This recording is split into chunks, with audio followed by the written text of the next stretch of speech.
Pretty Woman Hustle. It is night 3. So you know what that means. We're back with our pretty virtual book tour. And we have a special guest tonight. None other than author Saye C. Leneus. Welcome. Thank you for having me, Jakia. Thank you. Thank you. Did I say your name right? Correct me if I'm wrong. My last name is Leneus. Linnaeus. Okay. Yes. Awesome. Awesome. Welcome, welcome, welcome. Thank I'm you. so excited to share your book with our audience. So let me introduce you all to Saye. I'm telling you, she has a lot going on, and you're gonna love her as much as we do. Saye was born in Far Rockaway, Queens, New York, Yes. of Liberian parentage. She holds a master's in social sciences. Saye is an author and a speaker. Saye her focus is on diversity, social justice, advocacy, African American diaspora studies, and Black and African natural hair. Yes. Saye likes music, cooking, and reading books. She is a wife, mother, daughter, sister, and friend. Saye is an author of 2 books. The books are Hidden in Commonalities and Unraveling the Story of Black African Hair. Hidden Commonalities helps to bridge the gap between Africans and African descendants by revealing our hidden commonalities regarding our shared history and culture. Her second book brings Black and African hair to the forefront. Hair has played a major role in the lives of Black women and girls. Our crown and glory has direct links back to our African foremothers. Saye captures the hair stories of several women, along with with her own. The book explores the natural hair movement of this present time and its flaws. Yes. Awesome. Saye also reveals how Black hair impacted the African diaspora. This book encourages all to embrace what God has blessed them with, no matter what style of hair they choose. Awesome. Thank you. Awesome. Thank you. Awesome. Thank you. Thank you. Thank you. At what moment did you realize you held a gift for writing? I remember in the second grade, my teacher at the time, she had told us to write plays. So in while we wrote the play, we wrote it and we acted out. Like some of us, my classmates and I, like when it was my time to read my play, I had classmates who acted up. We had props and so forth. So from then on, I knew I loved writing. Awesome. So it goes way back for you, all the way into second grade. Awesome. Yes, yes, yes, yes. What inspired your desire to write and educate Black women in a creative way specifically? In the age of social media, I had a would make posts or blogs about certain topics. And for instance, I would talk about bridging the gap between African people and people of African descent. And I said to myself, instead of me um, creating a social media post or doing a blog, I need to turn this into a book. So I think all the posts I have made, because I remember back in 2009, there was Soledad O'Brien had created a segment called Black in America. And then on the CNN I Report, several people were writing their stories, their experiences. So it was the I Report focused on African Americans as well as people directly from Africa, the Caribbean, and so forth. So it was just an African and an African diaspora thing. So then I had wrote my story being first generation Liberian American, and my experience and being a part of all these different cultures, what made me up. So like connecting with African American culture because I was born and raised in the United States, and at the same time connecting to my African heritage, my Liberian heritage. then also being connected to the West Indian or Caribbean culture. Um, Liberia has a very distinct culture because we do have indigenous African people. We have 16 plus indigenous groups, and then some people might know the history of Liberia, how freed ex-slaves from the United States repatriated to Liberia, along with ex-slaves from the Caribbean and mostly from Barbados. So we have all this kind of mixtures and so forth. And unfortunately, there is and if you read this about the history, there is good and bad about that and so forth. But for me, it's about connecting all these backgrounds to me, which makes up Say, which makes up a lot of Liberian people. There are many of us who are a mixture of all those things and so forth. And at least with the millennials and the Gen Zs can come together and start just being in solidarity with one another, and in order for Liberia to move forward. Powerful, powerful. So it's personal for you. I love that. I Yes. love that. Oh, and that shows in your work and in most people's work. When it becomes personal, it's about what you know and what you love and your heritage. Yeah, that makes the work so much better. Yes. Thank What you. message do you hope women take away from your books? So, a message that I want women to take away from me is to always strive in what they are destined to be, because there's someone who is inspired by your purpose. Um, Keep being a testament to those who may not have found their own voice as yet. So I just want people to just those who are right now, they're like in the spotlight, and they've persevered, they've gone through trials and tribulations, but now they're experiencing victory. I want those women to continue to show their gifts, present their gifts, because there are a lot of women who may not be at that point, and at least their story can empower those women and girls who are not there yet. Yes, those girls who are not there. Yeah, I love that. I love that. Thank you. Thank you. If you could give words of wisdom to any young girl Mhm. wanting to write, who have that dream, like, hey, I want to be a writer one day, I want to be an author, I can too write that book. What would you say? For any young girl who has a desire to write, I want her to know that the pen is mightier than the sword. I know that is a quote, that's an old quote, but when you write down your thoughts, the power of the pen is released.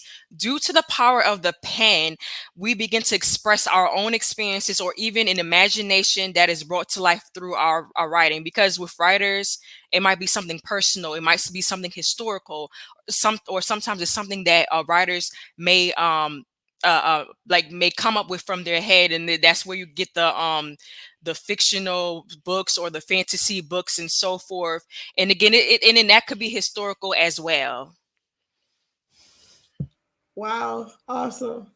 Great advice, honestly. What is next for you? I mean, you've written 2 books, you're a speaker. What is next? What do you see on the horizon for 2022? So for 2022, the next thing is probably start thinking about writing book number 3. I know that I'm thinking about that. And so everyone, please stay tuned for that. And also continuing to promote my second book and Okay. so forth. So please, like those people, anyone who follows me or whatnot, just stay tuned. I will be talking about what I'll be doing next year and so forth. So I'll be promoting and so forth. Like I'm a little shy, but I know, like, in order for and again, as I said before, so I'm taking my own advice. um Again, there are people who are watching you, and they want you to share your story. Somebody is waiting for that story. So I Yeah. have to share it. I can't play shy. I have to go out there and promote myself so people can know, and I can inspire somebody. And also, that's something, I'm coming out of my shell, and that's something that I for myself, that helped me to like gain relations with people as well. Exactly. Your book. Choose one of your books, either one, and share your favorite excerpt from the book. What when we listen into this moment, I want us to be able to go, yeah, you know what, I gotta go pick this up. So share your favorite one. So with the second book, my second book, unraveling the story of Black African hair, I Mhm. selected about 10 ladies to write their stories, Awesome. their hair journey. And while I was reading their hair journeys, it was similar to my, it wasn't 100% the same, but it was some similarities. And especially those who have like the 4C texture here, and like how they felt, and how um some people with looser curl patterns, they always, everyone always complimented their hair. But then when you have a kinkier or a tighter curl pattern, it's looked as, I don't want to use the term, but people would use a nappy head Yeah. and things like that, or call it bad hair, but that's false. Hair that is healthy here is good hair. So I saw that. And again, growing up, having 4C here and being called nappy headed and so forth, or your hair is thick, your hair is that. And also what I experience is when you, as your hair grows longer, especially 4C hair, then that's when everybody um takes notice to the 4C hair, because it's long now. And Mhm. I feel that people should also embrace 4C hair that's short. Yeah. So again, that's I'll say texturism that comes to part, or lengthism, like favoring longer hair over short hair. And especially when your hair is 4C hair and it's short, like, you know people don't really pay attention, or like you'll get few compliments. But if it's like a looser curl pattern, when it gets longer, oh yeah, I love your hair now. Right. So, oh, awesome, awesome. So that is definitely something women dealing with natural hair and confidence and in loving your hair, learning to love your hair. They should pick up this book, definitely. Thank you. Awesome. And you said you share stories from 10 different women with different Yes. hair patterns. Yeah, so I have Awesome. women who have looser curl pattern, or I have women who are locked now, Oh, and so forth. And I have women, they perm their hair, but then they return natural. And I have women of different cultural backgrounds. I have women who are biracial, and in their experience, like some, because when you're biracial, they think of having a looser curl pattern and so forth, but some of them don't have a looser curl pattern and so forth. They have a type 4 here, or 3C 4A here and so forth. And even a story of one of the ladies who wrote regarding she and her daughter is biracial, and in her experience too, like taking care of her daughter's hair, and because it's a little bit is different from her hair, because mom does have curly hair, but it's not like a afro curly, or a curl pattern and so forth. okay. Hmm. Awesome. Awesome. Great Thank you. read. Yeah. I look Thank you. forward to picking that up. Thank you. Um, how can we connect with you from here? So you all can follow me at Say Carrie, SayCarrie. I'm on Facebook, Instagram, and I am now on Fanbase. Fan base. Okay. Awesome. Okay, my favorite question of the night. What is your definition of a pretty woman who hustles? So my definition of a pretty woman who hustles is a woman who managed to persevere regardless of what she endured. She is now shattering glass ceilings for those who may be in a similar situation she once was in. So that is my definition of a pretty woman who hustles. Awesome. Shattering glass ceilings. I love it. I love it. Um, if you could leave any last words, any advice, any words for the audience, what would it be about Say Carrie? My advice to them, or anything about me. Anything about you that they should know before following you? Well, with me, again, say Carrie, it's about showing my work, bridging the gap between Awesome. African people and people of African descent. So just seeing the history, because I'm a big fan of history, especially African American history, African diaspora history, African history, a history that shows how Africa has played a conspicuous part in the diaspora. Because I know, because of chattel slavery and colonialism, we have been stripped away from our culture. And although it's there, some people may not know. So that's the point of me sharing my works in my first book, Hidden Commonalities, is to show how we are all in common. Yes, there might be differences. There, unfortunately, there is differences, and sometimes there can be discrepancies. But my point now is to, instead of just talking about the differences, let's talk about how we are similar, and how we can create solidarity. Because when one person hurts, we all hurt. Because there's something that's going on in Sudan. When I was looking on social media, they were protesting, and somebody said, uh, um, Black Sudanese lives matter, and and we need African Americans. We need our brothers and sisters in the diaspora to help us, to see us. So when somebody hurts in the United States, like police brutality that's going on and so forth, injustices, that's racial discrimination, injustice that's going on here in the United States. When Black people in the United States hurt, it affects all of us. When something goes on in also what's going on in Haiti, when they're hurting, it goes into full circles. It hurts all of us. When something happens to the continent too, we all hurt. So that's why my point is for us to be in solidarity, because one thing affects one another, it goes around. Although people, we might be like, oh, this person lives here or whatever, what can I do? What you can do is speak out, educate yourself on our history, because while you're busy thinking that we're not the same and we're trying to cause divisions, we are all the same, and we link back to Africa, and we have to be there for one another. So Wow. Your passion, I love it. Like literally. hmm So, I mean, that in itself, you've let us all know that when following you, yes, we get the passion that's yes, behind you. We get yes, your love for your heritage. And you said something that's so powerful, that we all matter. We have to worry about everyone. So, what's going on in Haiti, what's going on in Sudan, what's going on here in the United States, we got to care about what's going on everywhere. So I love that. I love that. Your love for your people. That's so powerful.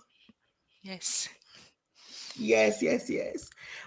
Thank you for joining us for our virtual book tour and sharing about your work. Can people find your book on Amazon as well? Yes, and again, thank you for having me tonight. It was a pleasure, and I'm honored.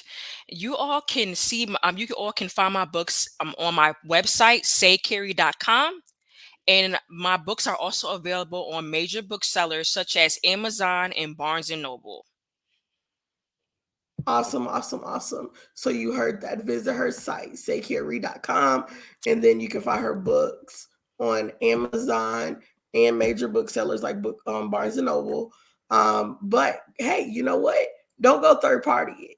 Go to her site. Go purchase it through her site and support her directly. So Comment if on you her photos. Connect with her on Instagram, Facebook. She said she's now on Fanbase.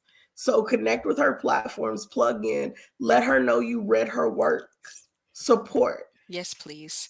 And then also, if you buy directly from my website, saycarry.com, I will autograph it. I will write a message to you. I will sign it, and you will have my autograph in whichever book you purchase.